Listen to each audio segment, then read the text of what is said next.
Hello, you guys, and welcome back to my YouTube channel. My name is Salo. Please do not forget to subscribe, comment, like, and of course, do make sure that you do share this video. So, I actually saw this video on TikTok of this prison warder, of course, detailing what it is like to be a prison warder, particularly seeing prisoners going through hell. And now he exposes. The realities of actually transpired between these prisoners. And he says, he's actually very much tired of these podcasts who are profiting and making it seems like, prison life is just glitzy and glamour. He says, these guys who goes to Scheme GP's podcast where they details their life living in prison as women and glamorizing it and not telling you guys the truth about what actually transpires there. As he says that, it is really not as rosy as it seems. He says that, I have seen men being sick, getting illnesses such as anal cancer, which is something that they are not, of course, going to come out to the podcast and tell you guys that, this is what we're going through there. The only part that they're going to tell you guys are the rosy parts. Guys, I think I've said enough. Please do check out this video and, of course, engage your thoughts with me in the comment section down below, and also make sure that you do subscribe. Do not forget to share this one. Yabona sengithula isikhathi eside ngiloke ngingafuni ukugonyuluka ngalento. Sengibuka inqwaba yama podcast o Agenda Network ile enye engiyithandayo futhi nayo ka Scheme GP. Of which ama platforms a Grand O2 la akhona namanye ne, but lawo yiwa a major phezulu about ama offenders, ama ex offender angasekho ejele akhuluma izitori zawo zasejele. Into efike ngiphathe kabuhlungu la, majority lama ex-offenders are romanticizer ijele, enza ijele kwi-public or kwi-society libukeke ngazathi i-holiday inn. Ya understand? Mina as umuntu osebenza ejele ngizokutshela straight, musukukhohliswa abantu abake baboshwa baphuma ngaphandle ejele.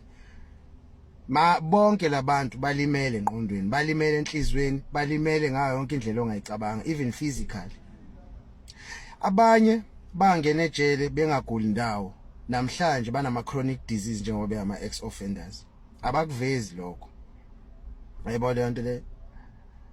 Bafowethu, yabona ngizowenza nje example ngento eyodwa engeke ngayibona ngamehlo enzeka phambi kwami.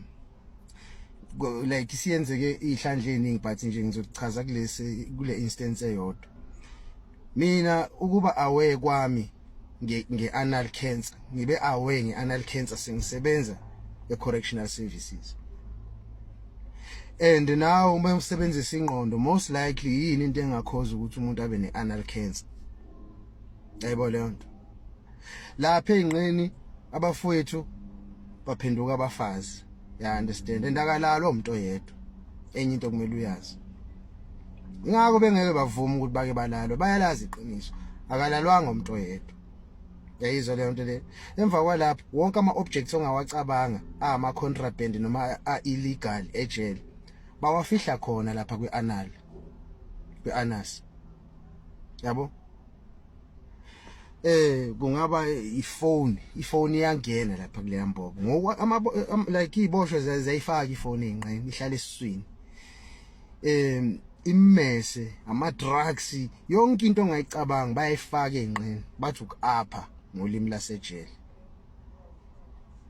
So wonke labantu laba basafike kulama platformeni abanixoxela ngejele, kungani bengakuvezi ukuthi guys, majority yenu ngaphakathi ejele, I would say 90 to 95% wama offenders bayagula and banama illnesses are serious. Ngikhuluma ngento engiyaziyo, ngikhuluma ngento engiyiphila almost every day, umsebenzi wami ngikhuluma ngawo. Bahanjiswa yimina noza kwethu kuma clinic nasebhedlela. Ya understand? Ayikho into ekuzothiwa mayenziwa odokotela kuthiwa siqhele. Yonke into yenziwa sikhona sibuka. Ayikho offender engangifihlela ukuthi iphethwe yini health wise because idinga mina ukuthi iyosizakala. So musani ukumisleader youth niloke romanticizer ukuba sejele guys. Akuyona kuphela indaba zomalalana ejele, kuningi okwama factors, you understand, kuningi and okungekho grand. Mangithi kuwe le ngqondo, le ndawo iyayilimaza ingqondo, hayi kancane iyayilimaza ingqondo, iyamlimaza nomuntu siqu sakhe. Ngiyaphinda namanje kukancane ukuthi ngane umuntu ekuthiwa utolile ejele, uphumile ejele, ophila kahle ekhanda. Ngiyakutshela iqiniso lelo ukuthi ikasi ibona mawukuthi mhlambe nginesibazi la, kunezibazi ke ezingabonakali ngokwehlo lenyama kodwa ezingapholi futhi ezinkulu okudlula isibazi leso sibona ngamehlo. Majority ama ex offenders abantu abafacane nezinto ezifana nalezo guys. So asiyena ukushuga khotha lento siloke senza ngazathi kwi public there's something nice or something heroic ngokuthi uboshiwe. Yini emnandi ngokuboshwa? Cause ijele livulwa ngo8 ekseni. Ngabo 2:30 to 3 liyakhiwa. Ufana nesilwane esifuyiwe. And emasenkhiyeliwe senivalelwe nodwa emaseleni ngaphakathi yila imkhuba egileka khona. Ngikhohliswa abantu imost labafethu abama ex convict abagijima beyophapha kuma podcast bezenza izinto ezazithafa ejele. Siyazi ukuthi nanidayisa ngemzimba ejele. Abanye bembini omahosha ejele. Khuluma iqiniso. Abanye benu ukuze nithola indlela yokusurvive ejele benidayisa ngezinqa. Nimunye amanye amadoda imthondo lapho ukuze nikwazi ukuthi nibe nento ethile niyibekayo etafuleni nani nikwazi ukuhlanganela lezi zinto enizidingayo lapha nalapha. Akungathi namhlanje seningaphandle kumele ngabe yinini nibuye isizwe nitshela abantu iqiniso, nitshela abantu the real traumatic experiences enwaface inside of prison. Ukuze ingane ezincane ezikhulayo zokwazi ukuthi akuyona indawo yokudlalela le. Engikwaziyo uyabona ama ex convict abafundi lesson ngaphakathi ejele. Ngeke uwezwe gijima ekhulumana nezinombolo estradini. Ngeke uwezwe futhi ehambe phapha eqhambisa ukuthi wona akaboshwa kwasho kwagcina. Awayikhulumi lezo zinto. Yilo muntu obede isikhebereshe sasejele ngaphakathi uzofuna ukuzowenza ijele libukeke ngazathi liyinto enhle ngaphandle. Kuno lapha ngaphakathi ningazodlala guys. Mawukuthi wena uyazazi ukuthi uyinkabi awunasibhamu ozobusiphethe lapha ngaphakathi. Ngisho ukuthi uyazazi ukuthi ulwa kunqamuka izandla namanga bazokubhebha ngibeka kanje straight angifuni nokuyiso ukuyimbathisa bazokudla and udliwa abantu abagulayo ngaphandle kwecondom. Nawe mhla usulijwayele ijele uyobufuna ukuyi-inflicta kwabanye leyo nto into ehamba kanje le yanto angeke iziphele. Banamanga mabelo bentshetsha abalalwa lapha ejele amanga. Majority abo mfethu sihlala sibabu yazi lethu uzoshawa amahloni uthi hayibo kahle lona uthini kahle kahle. Siyanazi phela gents. Akushintshanga fakoli siyanazi. Yakani ukumisleader isizwe, tshelani isizwe kuyiqiniso. There's nothing heroic or there's nothing ongayiglorify ngeprison.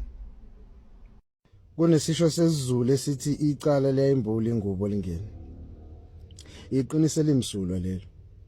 And kwesinye isikhathi ngibuye ngivumelane nalamazwi athi never say never. Yabo?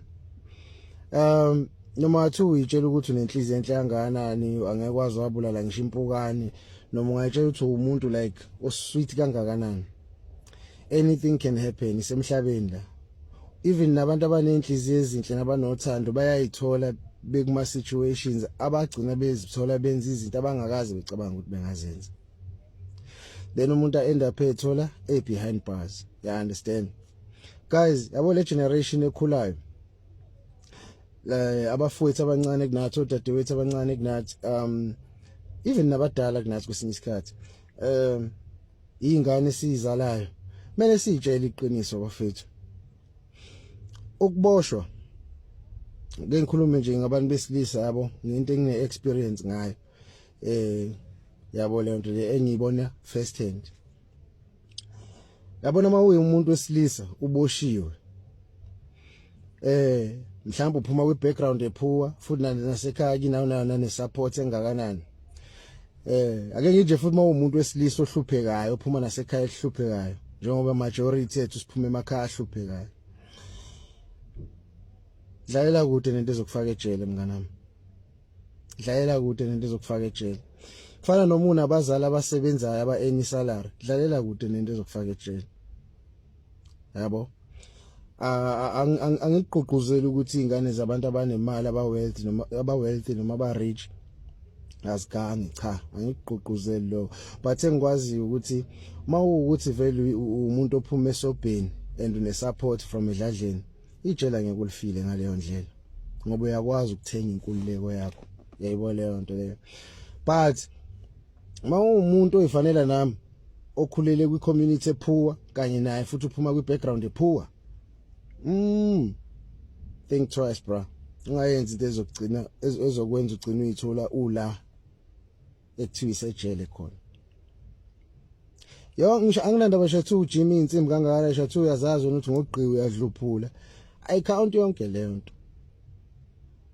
If ejele ungekho productive, you understand, ungekho beneficial kwabanye abantu financially, bra, ngizokuphelezela ngikise ebhedlela ufuna ukuyothola o-prep nazo zonke lezi zinto.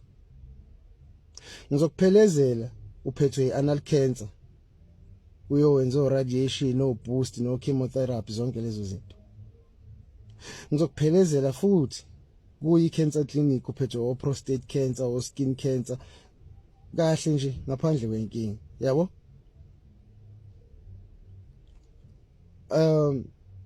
Ijele akusindawo yokuhlala umuntu ophilayo.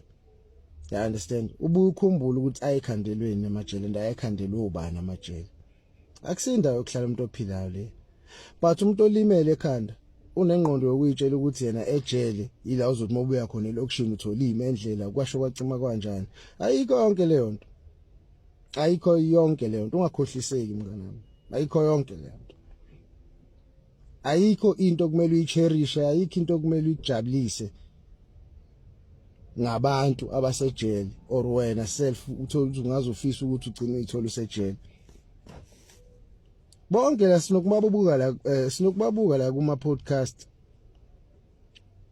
mabebuza ukuthi bake balalwa yini abanye abafana baphika bamile bonke babe ohleve ejele bonke babe mohleli nabantu ababeboshwe naye lo muntu lo bakutshela abanye siyabazi personal mhlawumbe uthi uke wamgada naye. You understand? Kwakuwumfana kaSibanibani lo muntu ejele. You understand? Labantu bebedla ama treatment every day, bekuyolanda treatment esibhedlela ngaphakathi ejele. But namhlanje ngobe seku podcast yena bewuclever, musana ukuthumela imessage wrong enganeni ezincane ezikhulayo. Ingane ezincane emele zilazi iqiniso. Kuningi ukugula enikuthola lapha ejele.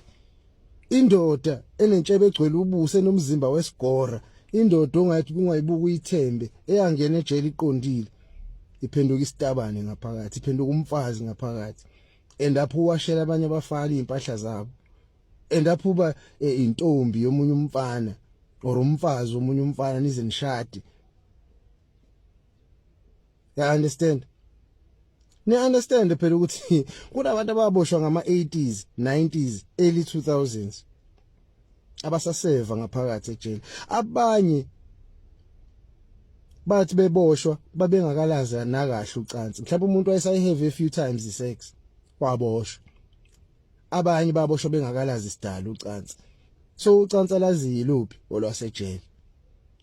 So wena sigora sikashibhoshi noma nkabe ebhedayo ngiyakukhuza, stay away from into ezokufaka lapha. Mawuyitshethu insizwa uclever wazi konke kunabakwazi ngapheki kwakho lapha. And uzogobela umthetho wabo. Uthanda ungathandi. Uthanda ungathandi. Bafana abancane dlalelani kude nento ezonifaka la kule ndawo ekuthiwa isejele. Ngiyazi icala le imbuli ingubo lingene, ngisho njalo uma ngisaqala le video. Ngamanye amazwi futhi enye into engifuna ukuyisho ayekho umuntu perfect. Wonke umuntu engaboshwa ngaso sonke isikhathi. Yayibona lento le ingawo ngithi icala limbuli ingubo lingene, but igweme into ezokwenza ugcine uyithola usejele. igwema into ezokwenza ugcina uyithola usejele mntama.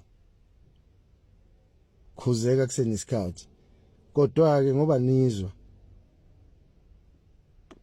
nizwa isazobonana nganza kwethu and akuze ukuphiliswa yimina kabuhlungu. Abantu abazokuphilisa kabuhlungu yilabo boshweni apho. Buza baneqiniso bazokutshela bake bangena ejele. Le ndawo ine trauma. Mawuphuma laphana kukancane ukuthi ungaphuma right la ekhanda. Yayilimaza ingqondo le ndawo.